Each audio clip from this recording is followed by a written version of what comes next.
ಸ್ವಲ್ಪ ನಿಮ್ಮ ಅಪ್ಶಾಕೊಂದು ಬುದ್ಧಿ ಪಕ್ಕಕ್ಕಿಟ್ಟು ವಿಷಯ ಏನು ಅಂತ ಕೇಳಕ್ ಬಿಡಿ. ಹಲೋ ಧ್ರುವ. ಹಲೋ ಸರ್, ನೀವು ಹೇಳಿದ ಜಾಗಕ್ಕೆ ನಾನು ಹೋಗಿದ್ದೆ ಸರ್. ಅಲ್ಲಿ ಪುಷ್ಪಕ್ ಸರ್ ಕೂಡ ಇದ್ರು. ಆದ್ರೆ ಏನಾದ್ರು ಪುಷ್ಪಕ್ ಸಿಕ್ಲಿಲ್ವಾ? ಆದ್ರೆ ಅಲ್ಲಿ ಯಾರೋ ಇಬ್ರು ರೌಡಿಗಳ ನಮ್ಮ ಮೇಲೆ ಅಟ್ಯಾಕ್ ಮಾಡಿದ್ರು ಸರ್. ಅಯ್ಯೋ ಹೌದಾ?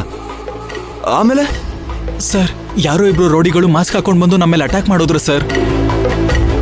ಪುಷ್ಪಕ್ ಸರ್ ಹೊಟ್ಟೆಗೆ ಚಾಕು ಹಾಕ್ಬಿಟ್ರು ಸರ್. ಧ್ರುವ, ನೀನ್ ಏನ್ ಹೇಳ್ತಿದ್ಯಾ? ಇವಾಗ ಪುಷ್ಪಕ್ ಹೇಗಿದ್ದಾನೆ? ಸಿಚುವೇಶನ್ ಏನ್ ಸೀರಿಯಸ್ ಆಗಿ ಇಲ್ಲ ತಾನೆ? ಸರ್ ಆಸ್ಪತ್ರೆ ಕರ್ಕೊಂಡ್ ಬಂದಿದ್ದೀನಿ ಸರ್. ಟ್ರೀಟ್ಮೆಂಟ್ ನಡೀತಾ ಇದೆ. ಏನೂ ಆಗ್ಬಾರ್ದು. ಪುಷ್ಪಕ್ ಈಗ ದೇವರು 100 ವರ್ಷ ಆಯ್ಸ್ ಕೊಡ್ಬೇಕು. ಸರ್ ಒಂದ್ ಹೆಲ್ಪ್ ಮಾಡ್ತೀರಾ? ಹೇಳಿದ್ರು ನಿನಗಿಲ್ಲ ಅನ್ನೋದು ಏನಿದೆ ಹೇಳು.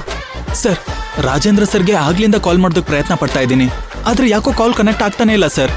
ದಯವಿಟ್ಟು ಪುಷ್ಪಕ್ ಸರ್ಗೆ ಈ ತರ ಆಗಿದೆ ಅಂತ ಹೇಳಿ ಅವ್ರನ್ನ ಕರ್ಕೊಂಡ್ ಬರ್ತೀರಾ ಸರ್ ಪ್ಲೀಸ್? ಅಷ್ಟೇ ತಾನೆ, ನಿನ್ ತಲೆ ಕೆಡ್ಸ್ಕೊಂಡ್ಬಿಡೋದ್ರು. ರಾಜೇಂದ್ರ ಸರಿ ನಾನೇ ಹೇಳಿ ಹಾಸ್ಪಿಟಲ್ಗೆ ಕರ್ಕೊಂಡ್ ಬರ್ತೀನಿ. ಅಂದಾಗೆ ಯಾವ hospital? Multi speciality hospital sir. ಸರಿ ಧ್ರುವ, ನಾ ಸರ್ನ ಕರ್ಕೊಂಡು ಬೇಗ ಬರ್ತೀನಿ. ಸರಿ, thank you sir, thank you.